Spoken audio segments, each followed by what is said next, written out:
21ാമത്തെ പാഠം എടുത്ത് വായിക്ക്, എളുപ്പാട്ടെ. എന്തുവാടാ ബ്രഷ് മുക്കി പെയിന്റ് അടിക്കുന്നു? അതിനകത്തങ്ങ് വെച്ച് തൂക്കാതെ, അത് പഠിക്കാനുള്ള പുസ്തകമാണ് കേട്ടല്ലോ. ഒന്നും വെച്ച് തൂക്കരുത്. ആ വായിക്കും. വായിക്കട്ടെ. ആദ്യം തൊട്ടാണ് അല്ലടാ അവസാനം വായിക്കടാ. എന്നിട്ട് പാട 21, പാട 21, പാട 21, പാട 21, പാട 21, പാട 21.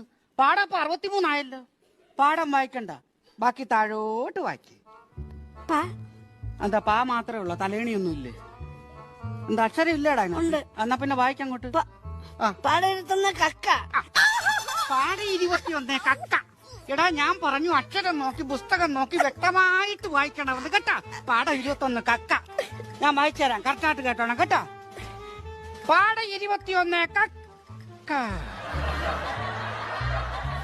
മക്കളെ, നമ്മുടെ സർക്കാർ പ്രസിദ്ധീകരിക്കുന്ന പുസ്തകമാണ്. അക്ഷരത്തെറ്റോരും അപ്പുറത്തൊരു ദീർഘോട്. അപ്പോഴെങ്ങനെ വായിക്കും? കാക്ക. പാട 21 കാക്ക. കാക്ക കൂടെ.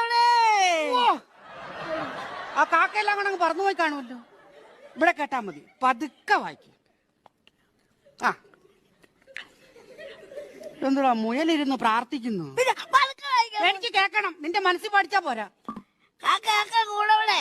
കൂട്ടറിനകത്തൊരു കുഞ്ഞുണ്ടോ? കൂട്ടറല്ല, കൂട്ടിനകത്തൊരു കുഞ്ഞു.